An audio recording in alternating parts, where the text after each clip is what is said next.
Let's see. Wow. Yes. Actually இருக்கிற இந்த இடம் வந்து பார்த்தா ஃபுல்லா உள்ள போயிடுச்சு. பண்ணலாம்னு பார்க்குறேன். Same let's see. கண்டா ஃபால்ஸ்.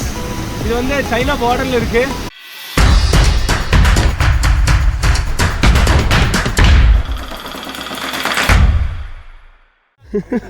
இது வந்து பார்த்தா ஃபுல்லாக ஐஸ் கட்டி. என்னால் வந்து கையில் இப்போ டச்சு தான் பண்ண முடியும். Great feel. இங்கே பாருங்கள் மேலே ஃபுல்லாக ஸ்னோஃபால் தான். இப்போ இருக்கிற இடம் வந்து சசுங் அப்படிங்கிற இடத்துக்கு வந்து மேலே. இங்கே ஃபுல்லாக எல்லாம் ஐஸ் கட்டி இருக்கு. நான் எப்படி உள்ளே போகிறதுன்னு தெரியாமல் இருக்கேன். இங்கே உள்ளே வந்து ஒருத்தவங்க காலை வந்து சிக்கிடுச்சு. இங்கேருந்து வெளியே வர்றதே ரொம்ப கஷ்டம். ஸோ இங்கே பாருங்கள் எல்லாம் க்ளீன்ஸ்.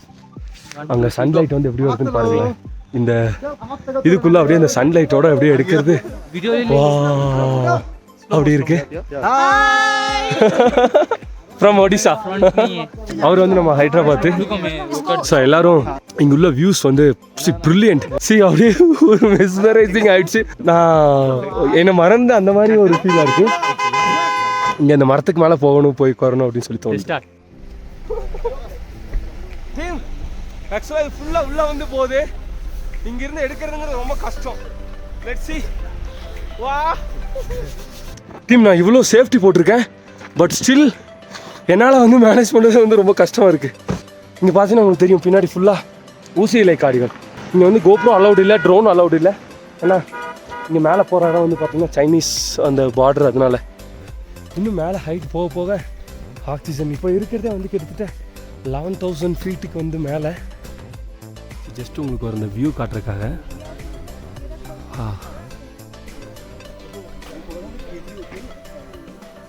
இது ஃபுல்லாக ரோடு வந்து கிளியரன்ஸ் கிடைக்கணும். ரோடு மட்டும் இப்போ கிளியர் பண்ணி விட்ருக்காங்க.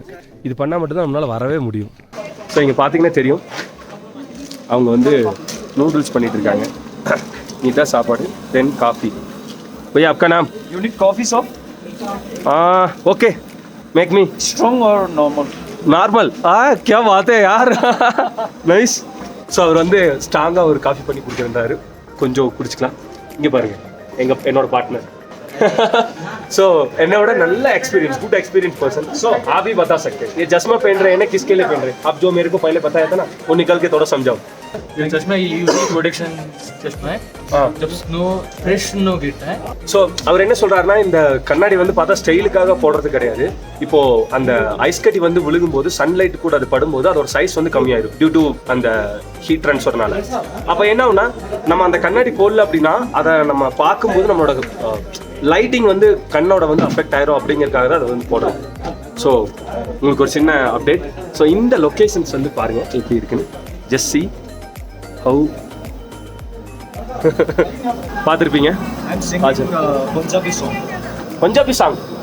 अगडीते नचड़ती गडीते नचड़ती चढ़िए पेट टूते टप चढ़ती बोलो तारारा तारारा कंजड़ी के लाल करती बोलो तारारा तारारा.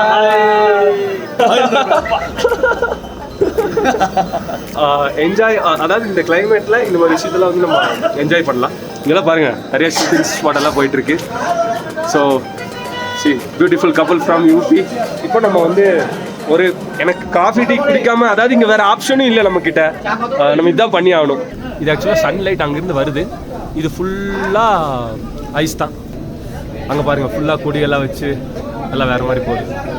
இன்னும் கொஞ்சம் போனோம்னா சைனா பார்டரே வந்துடும். ஸோ இங்கே வந்து செக்யூரிட்டி ரீசன்ஸ் வந்து ரொம்ப டைட்டு. அந்த மாதிரியெல்லாம் இருக்குது. ஆல்கஹால் நம்ம அதுக்கு எதிரி. ஒரு நாள் ஒரு போதும் அதை தொடக்கூடாது. பட் இங்கே வரவங்க வந்து நிறைய பேர் வந்து ஜென்ரலாக இதை எடுக்கிறாங்க. தேக்கோ பையா, தன்யவாத். எனக்கான ஒரு காஃபி வந்து தயாராகிடுச்சு. Boss, thank you so much. 50 rupees. Okay. You have to pay. இதை நான் இப்போதைக்கு நமக்கு இதான் காஃபி குடிச்சிட்டு தான் இங்கே அடுத்த வேலை. இப்போ கிஞ்சி டீ இந்த மாதிரி எல்லாம் இருந்தால் அதான் பெட்டராக இருக்கும். பட் வேறு வழி இல்லை.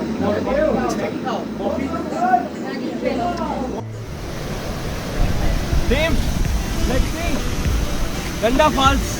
இது வந்து சைனா பார்டரில் இருக்குது. ஸோ இங்கே தான் இப்போ வந்திருக்கோம். இங்கே பார்த்தீங்கனாலே உங்களுக்கு தெரியும், இது வந்து ஐஸ் கட்டி இடையில வந்து அப்படியே ஃபால்ஸ் வந்து வந்துருக்கு. ஏன்னா என்னால் வந்து இதுக்கு மேலே போக முடியாது. இது வந்து ஹவு பியூட்டி இட் இஸ். இது வந்து வார்த்தைகளால் வந்து விளக்கவே முடியாது. So wonderful. அதாவது நம்ம எல்லாருமே அருவி பார்த்துருப்போம், ஆனால் ஐஸ் கட்டிக்கு நடுவில் அருவி வந்து ஃபுல்லாக பார்க்குறேன் நானும். இது ஒரு டிஃப்ரெண்ட் ஃபீல். ஸோ இதெல்லாமே பார்டரோட கண்ட்ரோலில் இருக்குது.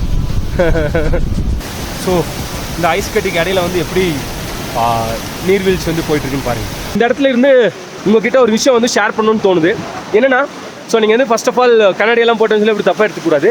ஏன்னா இங்கே ஸ்னோஃபால்லாம் அடிக்கடிக்கு வந்து வரும். ஸோ நம்ம கண்ணை வந்து அஃபெக்ட் பண்ணுது. அதனால ஸோ ஒரு முக்கியமான விஷயம் என்ன அப்படின்னா, எல்லாரும் கேட்குற விஷயம் தான், குளோபல் வார்மிங்கு அப்படிங்கிறாங்க, கிளைமேட் சேஞ்சுங்கிறாங்க, சேவ் சாயில், இந்த மாதிரி மூமெண்ட்ஸ் எல்லாமே வந்து பார்த்திங்கன்னா எப்படி பாதிக்குது அப்படிங்கிறது இந்த மாதிரி ஹில் ஸ்டேஷன்லாம் வந்து டேரெக்டாக வந்து பாதிக்கும்.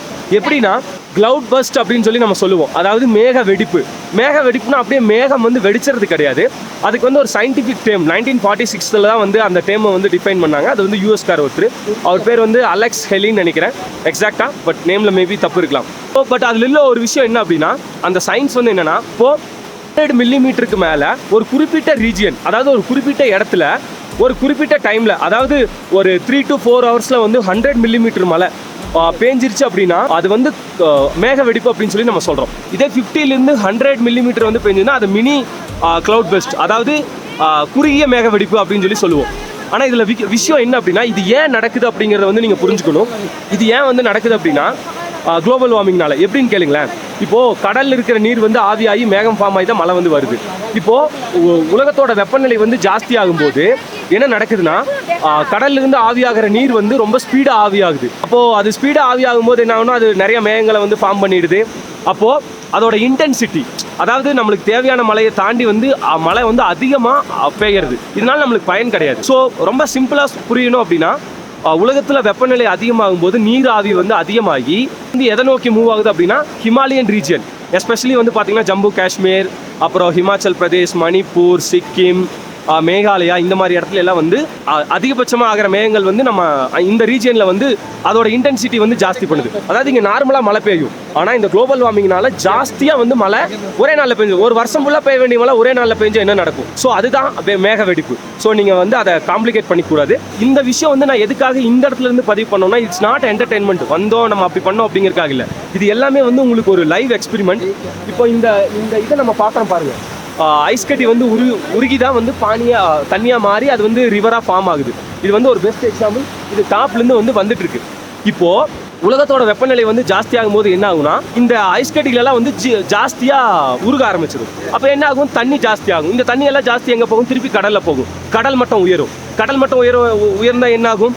நம்மளுக்கு வேப்பர் ஆகிற, அதாவது நீராவி ஆகிற நீரும் வந்து ஜாஸ்தி ஆகும். அதுவும் வந்து ஜாஸ்தி ஆகும். சேம் டைம் கடலோரில் உள்ள மக்கள் எல்லாமே வந்து பாதிக்கப்படுவாங்க. ஸோ இந்த மாதிரி இது வந்து ஒன்று தொடர்பு இருக்குது, ஒன்று ரிலேட்டிவாக இருக்குது. இப்போ இதனால என்ன? அதிகபட்ச மழை பெய்யும், அதிகபட்ச வெயில் அடிக்கும், அதிகபட்ச குளிர் அடிக்கும். இது எல்லாமே நேச்சுரல் ரிசோர்ஸஸை வந்து கம்ப்ளீட்டாக வந்து மாற்றிடும். ஸோ இதனால் வந்து பார்த்திங்கன்னா கோடிக்கணக்கான மக்கள் வந்து பாதிக்கப்பட்டு இருக்காங்க.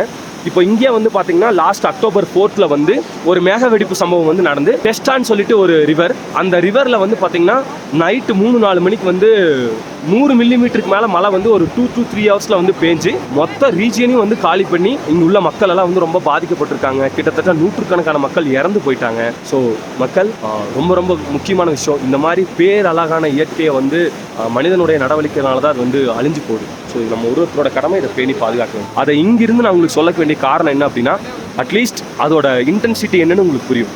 That's it.